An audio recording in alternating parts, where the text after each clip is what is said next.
안녕하세요. 쇼터입니다. 이번 시간은 부동산 공법 시간이고요. 부동산 공법. 최근 8개년 기출 분석 했을 때 가장 빈도가 높은 건 아무래도 국토의 기출 분석 한번 해볼게요. 국토의 계획 및 이용에 관한 법률이 30% 정도 되고요. 도시개발법 한 15%, 다음 도시 및 주거환경 정비법이 한 15% 정도, 다음 건축법이 한 17%, 다음에 주택법 마찬가지로 17.5% 정도, 다음에 농지법이 5%입니다. 그래서 가장 중요한 건 역시 국토 계획 및 이용에 관한 법률이죠. 그래서 40문제 중에 한 12문제 정도 매년 출제가 돼 오고 있죠.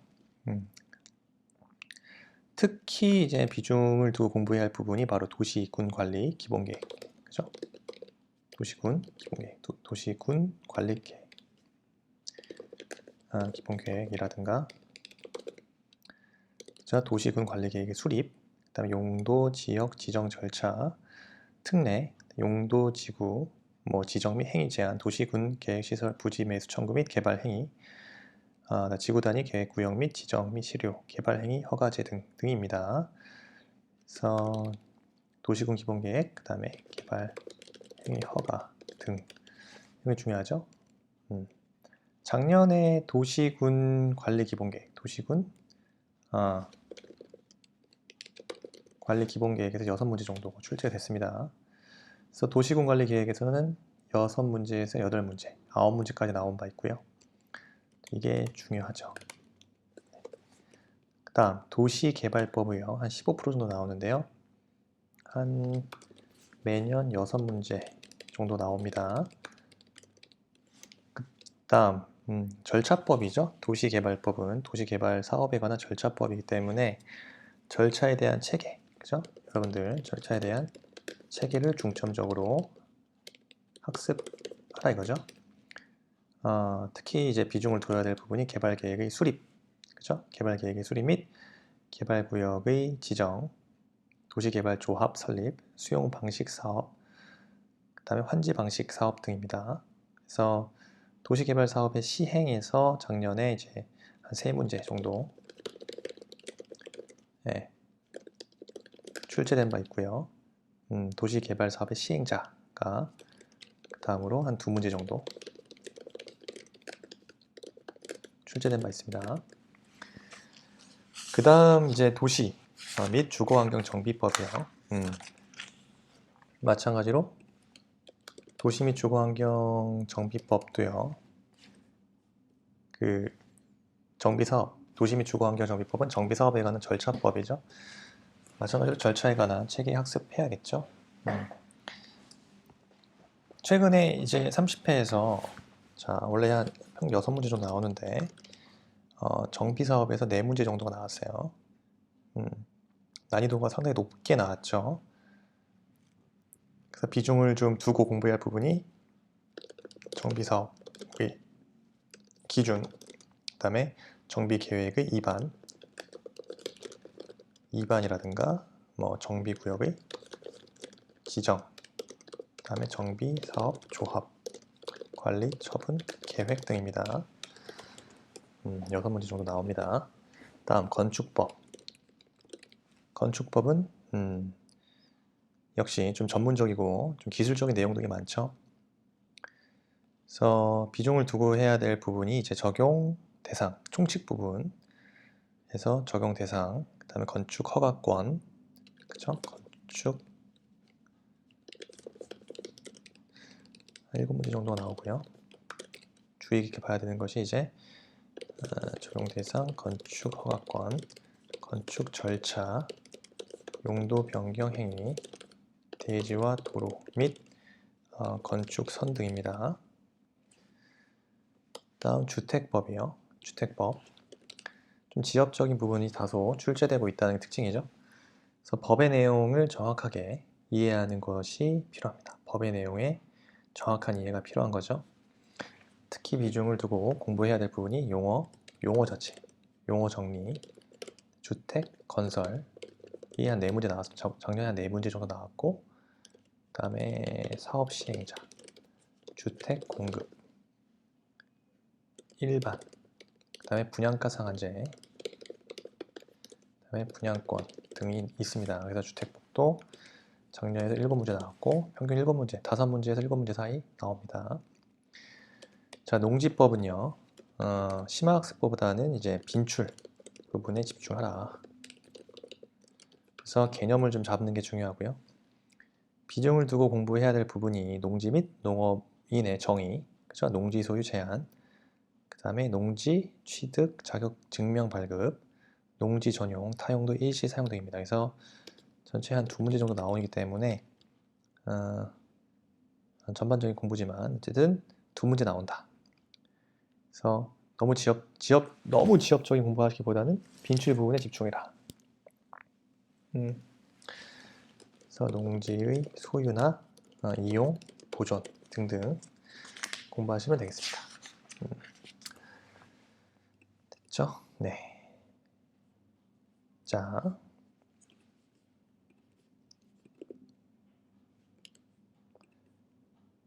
그러면 문제 볼게요. 자, 문제 1번이요. 도시개발 법령상 도시개발 사업을 위해서 잠시만요. 자, 도시개발 법령상 도시개발 사업을 위하여 설립하는 조합에 관한 설명으로 옳은 거죠? 자, 조합을 설립하려면 도시개발구역의 토지 소유자 7명 이상의 국토교통부 장관에게 조합 설립의 인가를 받아야 한다.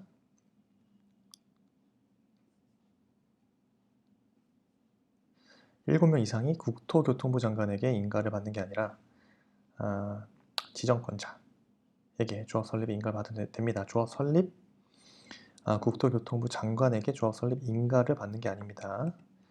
그래서 조합 틀렸고요. 이 조합 인가받은 사항 중 주된 사무소 소재지를 변경하려는 경우 변경 인가를 받아야 하는 것이 아니라 변경 신고를 해야 된다는 거죠. 자, 조합 설립 인가를 신청하려면 해당 도시개발구역의 토지 면적 2분의 1 이상에 해당하는 토지 소유자와 그 구역 토지 소유자 총수의 3분의 2 이상의 동의가 아니라 도시개발구역 토지 면적의 3분의 2 이상에 해당하는 토지 소유자와 그 구역 토지 소유자 총수의 2분의 1 이상의 동의를 받는다. 틀렸죠? 금고 이상의 형을 받고 그 집행이 끝나지 아니한 자는 조합원은 될 수 있습니다만 조합 임원이 될 수 없죠. 4번 틀렸고요. 조합원은 될 수 있으나 조합 임원이 될 수는 없고요. 5번 의결권을 가진 조합원의 수가 100인인 조합은 총회의 권한을 대행하기 위하여 대의원회의를 둘 수 있다. 예, 정답입니다. 자, 2번이요. 도시개발 법령상 수용 또는 사용의 방식에 따른 사업 시행에 관한 설명으로 옳은 거. 1번 시행자가 아닌 지정권자는 도시개발 사업에 필요한 토지 등을 수용할 수 없죠. 예, 수용할 수 있다? 틀렸습니다. 2번 도시개발 사업을 위한 토지의 수용에 관하여 특별한 규정이 없으면요. 도시 및 주거환경정비법에 따른다가 아니라 공익사업을 위한 토지 등의 취득 및 보상에 관한 법률에 따릅니다. 2번 틀렸고요. 도시주거환경정비법에 따르지 않습니다. 3번 수용의 대상이 되는 토지의 세부 목록을 고시한 경우 공익사업을 위한 토지 등의 취득 및 보상에 관한 법률에 따른 사업 인정 및 고시가 있었던 것으로 본다. 정답이죠.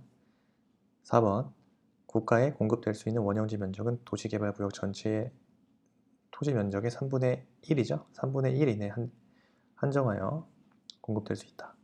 4번 틀렸고요. 5번 시행자가 토지 상환 채권을 발행한 경우 그 발행 규모는 토지 상환 채권으로 상환할 토지 건축물이 도시개발 사업으로 조성되는 분양토지 또는 분양건축물 면적의 3분의 1을 초과하지 않아야 한다? 아닙니다. 분양토지 또는 분양건축물 면적의 2분의 1, 2분의 1 이상을 초과하지 아니해야 한다. 그렇죠? 도시개발 법령상 환지 방식에 의한 도시개발 사업의 시행에 관한 설명으로 옳은 것은 자, 시행자는요, 준공검사를 받은 후 60일 이내 지정권자에게 환지 처분을 신청하여야 한다. 틀렸습니다. 시행자는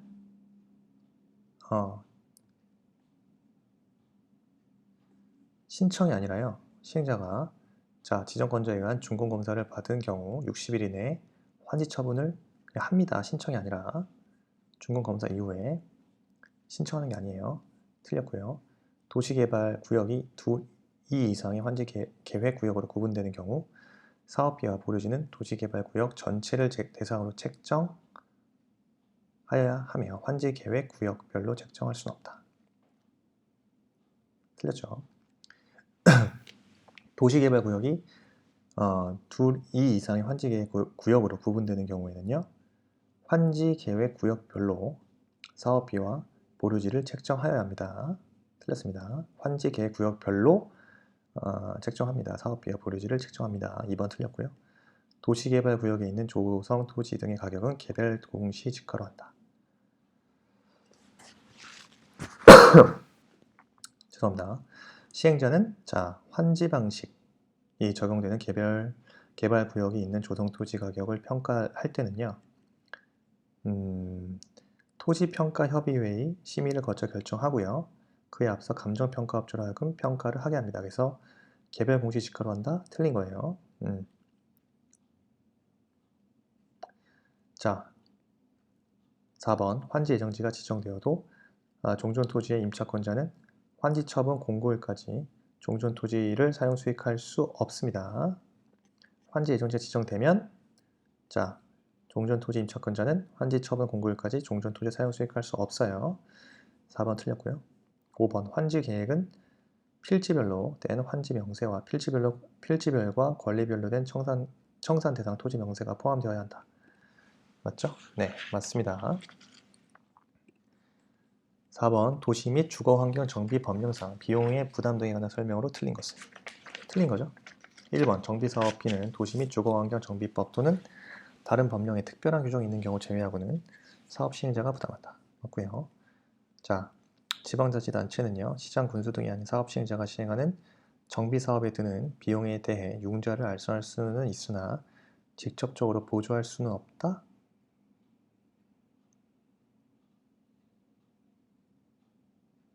틀렸죠.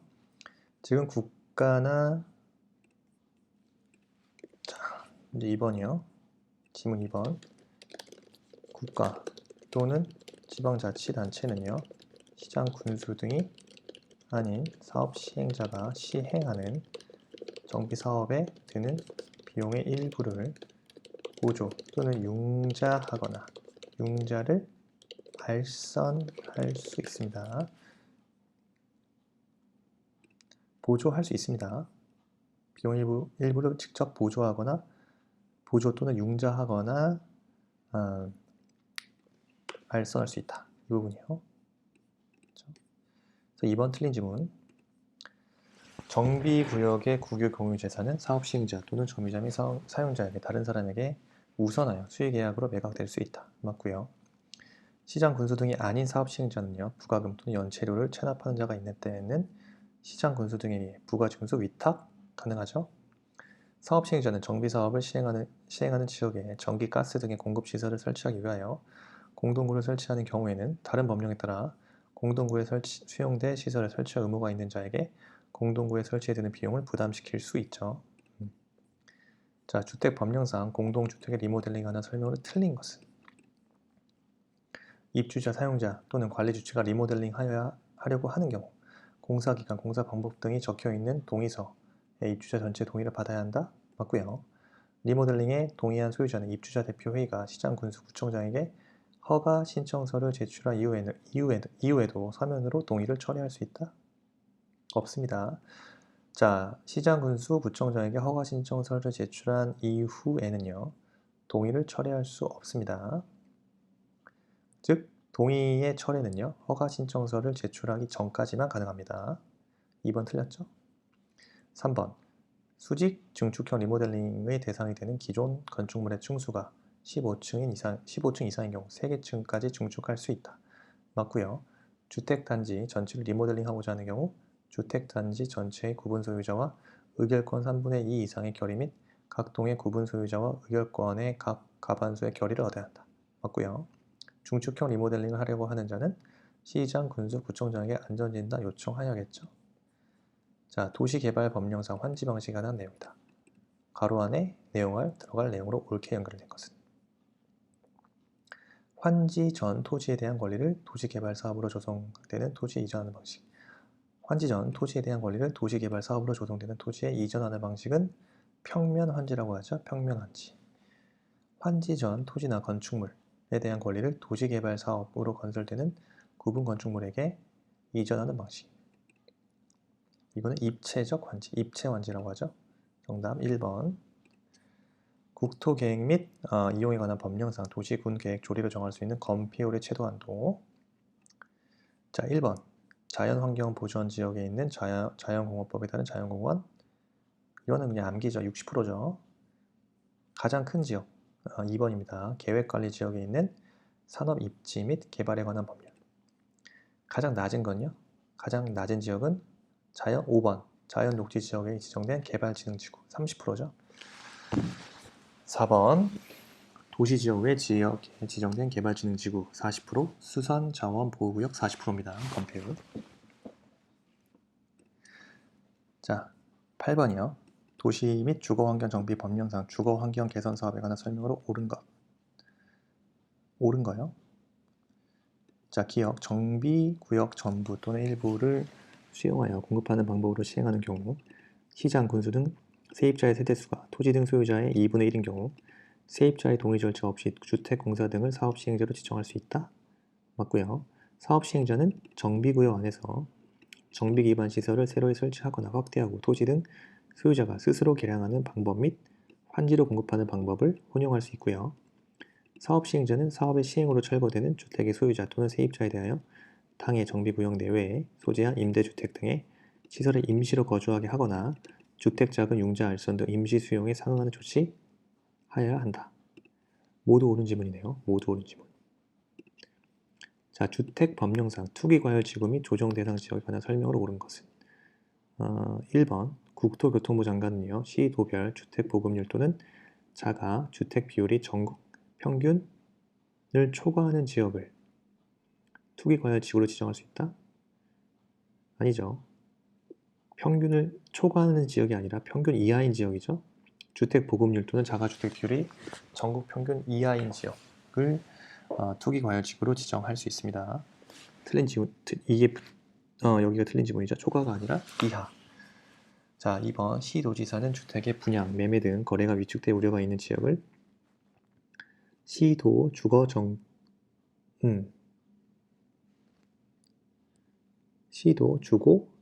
정책심의죠. 정책위원회의 심의를 거쳐 조정 대상 지역으로 지정할 수 있다? 아니죠. 국토교통부 장관은 시도지사가 아니죠. 국토교통부 장관은 자, 주택 매매 등 거래가 위축될 수 있는 지역을 주거정책심의위원회의 심의를 거쳐서 조정 대상 지역으로 조정할 수 있다. 시도지사가 아닙니다. 3번 투기과열지구의 지정기간은 3년으로 하되 당의 지역 군수구청장 의견에 따라 연장할 수 있다. 투기과열지구의 지정기간은 법령에 따로 규정되어 있지 않습니다. 3번 틀렸고요. 투기과열지구로 지정되면 지구내 주택은 전매행위가 제한되지 않죠.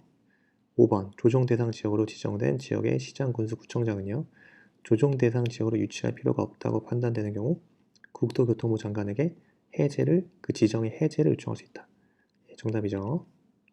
5번 정답. 자, 건축법령상 대지를 조성하기 위하여 건축물과 분리하여 공작물을 축조하려는 경우 자, 특별자치시장, 특별자치도지사 또는 시장, 군수, 구청장에게 신고하여야 하는 공작물에 해당하지 않는 거요.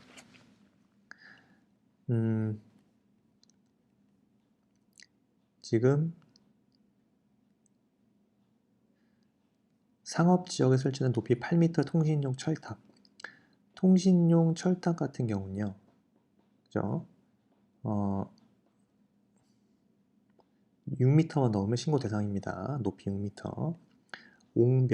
옹벽이나 담장은 2m만 초과하면 신고 대상이죠.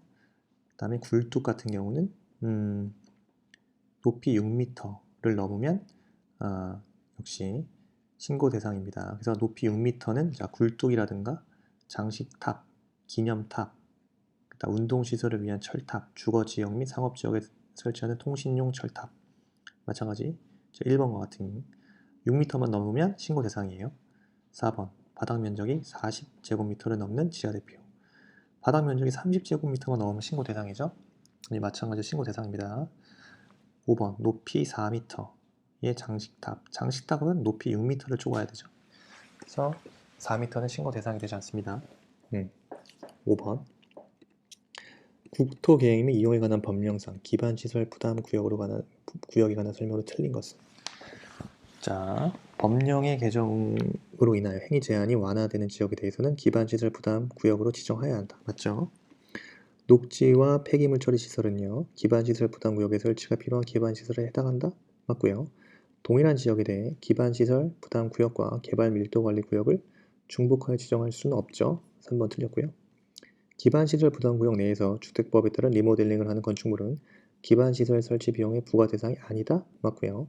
기존 건축물을 철거하고 신축하는 건축 행위가 기반시설 설치 비용의 부과 대상이 되는 경우 기존 건축물의 건축 연면적을 초과하는 건축 행위만 부과 대상으로 한다. 맞고요. 건축 법령상 이거는 봤던 문제죠? 네. 그래서 정답은 4번. 높이 담장은 2m가 넘어야 됩니다. 3m. 자, 이렇게 되면은 신고 대상이죠. 높이 3m. 담장은 2m가 넘어야 됩니다. 기념탑 같은 건 6m가 넘어야 되고요. 고가수조는 8m가 넘어야 되고요. 광고탑 4m 넘어야 되죠. 4m. 다음에 지하대표는 30제곱미터를 넘어야 됩니다. 그렇죠?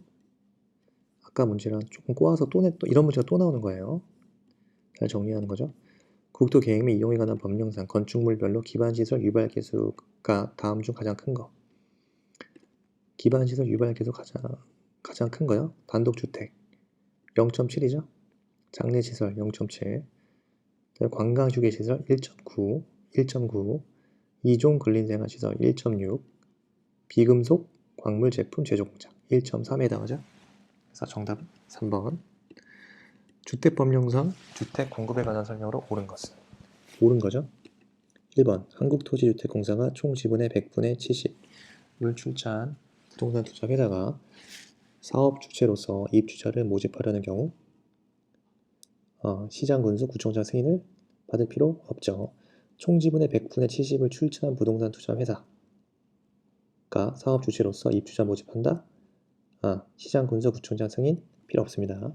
관광진흥법에 따라 지정된 관광특구에서 건설 공급하는 층수가 51층이고 높이가 140m인 아파트는 분양가 상한제의 적용 대상이다. 적용되지 않죠?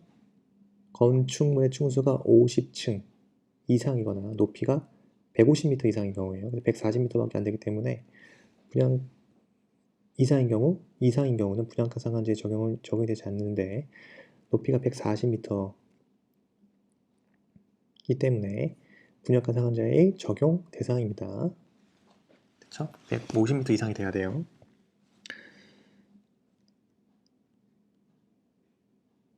자, 3번이요. 시도지사는 주택가격 상승률이 물가 상승률보다 현저히 높은 지역으로서 주택가격의 급등이 우려되는 지역에 대하여 분양가 상한제 적용 지역을 지정할 수 있다. 누가? 시도지사가 지정할 수 있습니까? 아니죠. 분양가 상한제 적용 지역은 누가 지정하죠? 국토교통부 장관이 지정합니다. 그래서 시도지사가 지정한다? 틀렸죠. 4번 주택 사용검사 후 주택단지 내 일부의 토지의 소유권을 회복한 자에게 주택 소유자들이 매도 청구를 하려면 해당 토지의 면적이 주택단지 전체 대지 면적의 100분의 5 미만이어야 한다. 맞고요. 사업주체가 투기과열지구에서 건설 공급하는 주택의 입주자로 선정된 지위는 매매하거나 상속할 수 없다. 매매는 안 되지만 상속 할 수 있습니다. 그래서 전매 제한 대상에서 상속은 제한되죠. 자, 15번. 국토계획 및 이용에 관한 법령상 3종 일반 주거지역 안에서 도시 군 계획 조례가 정하는 바에 의하여 건축할 수 있는 건축물은요. 1번 2종 근린생활 중 단란주점 설치할 수 없죠. 단란주점뿐만 아니라 안마시술소 설치할 수 없습니다. 2번 의료시설 중 격리병원은 설치 안되고요. 문화 및 집회시설 중 관람장 설치 안되고요. 위험물 조정 및 처리시설 중 액화가스 취급소 판매소 설치 가능합니다. 자, 업무시설로서 그 용도에 쓰이는 바닥 면적의 합계가 3,000제곱미터인 것은 설치 가능하지만 4,000제곱미터인 것은 설치할 수 없습니다. 3,000제곱미터인 것은 설치할 수 있어요. 그래서 정답은 4번. 국토의 계획 및 이용에 관한 법령상 용도지구 안에서 건축 제한 등에 관한 설명 틀린 거죠. 지구단위 계획 또는 관계 법률에 따른 개발 계획을 수립하지 아니하는 개발진흥지구에서는요. 개발진흥지구의 지정 목적 범위에서 해당 용도 지역에서 허용되는 건축물을 건축할 수 있다. 맞고요.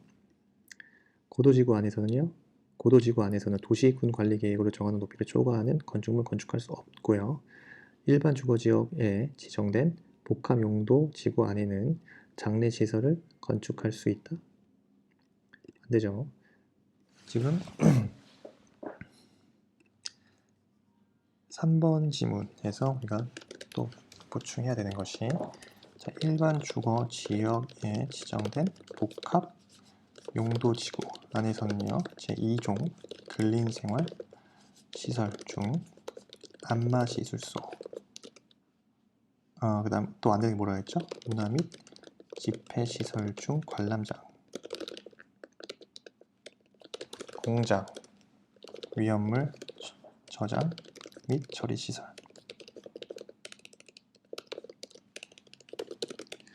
동물 및 식물 관련 시설 그 다음에 장례시설이에요.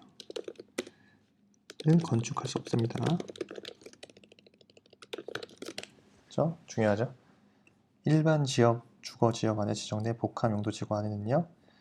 2종 근린생활 시설 중 안마시술소 문화 집회시설 중 관람장 공장 위험물 저장 및 처리시설 동식물 관련 시설 장례시설 등은 건축할 수 없습니다. 3번 틀린 지문이죠. 방제지구 안에서 용도지역 안에서의 충수 제한에 있어 1층 전부를 필로티 구조를 하는 경우 필로티 부분을 충수에서 제외하죠. 맞습니다. 자연취락지구 안에서는 4층 이하의 방송통신시설을 건축할 수 있다. 맞고요. 자, 17번 건축법령상 건축허가를 받으려는 자가 해당 대지의 소유권을 확보하지 않아도 되는 경우만을 모두 고른 것. 기억, 분양을 목적으로 하는 공동주택의 건축주가 그 대지를 사용할 수 있는 권한을 확보하는 경우. 이때 분양을 목적으로 하는 경우는 하는 공동주택은 제외됩니다.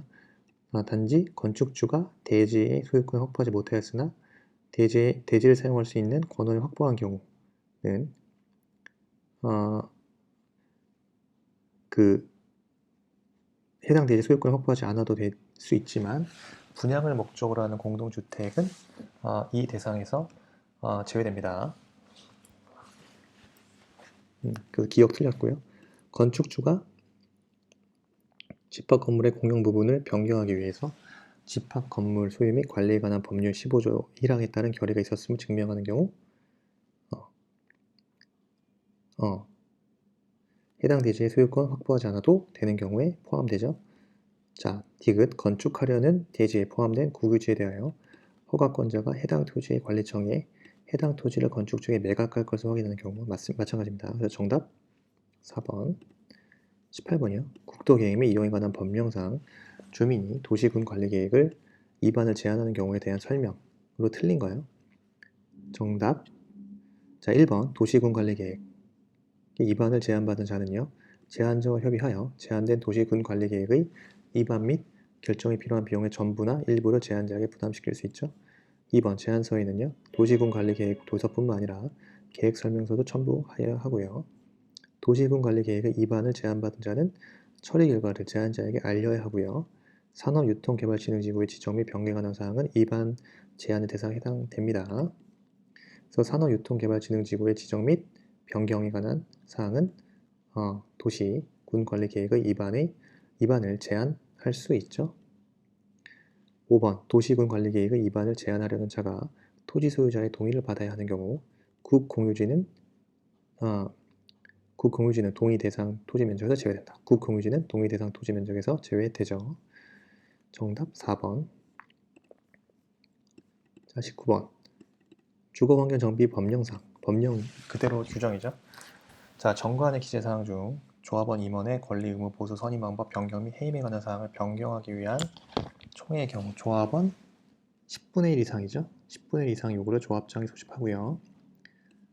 총회를 소집하려는 자가 총회가 개최되기 전 7일 전까지죠. 회의 목적, 안건, 일시 및 장소를 정하여 조합원에게 통지한다. 그래서 4번이 정답이죠. 국토계획 및 이용에 관한 법령상 광역계획권과 광역시설에 관한 설명이 틀린 거죠. 국토교통부 장관은 인접한 도의상의 특별, 광역, 특별자치 시 관할 구역 전부 또는 일부를 광역계획권으로 지정할 수 있고요. 광역시설의 설치 및 관리는 공동구역 설치에 관한 규정에 따르죠. 보안시설, 도축장은 광역시설이 될 수 있고요. 관계특별시장, 광역시장, 특별자치시장, 특별자치도지사는 협약을 체결하거나 협의회 등을 구성하여 광역시설을 설치 관리할 수 있고요. 국가계획으로 설치하는 광역시설은 그 광역시설의 설치 관리를 사업 목적 또는 사업 종목으로 하여 다른 법률에 따라 설립된 법인이 설치 관리할 수 있죠. 정답은 2번.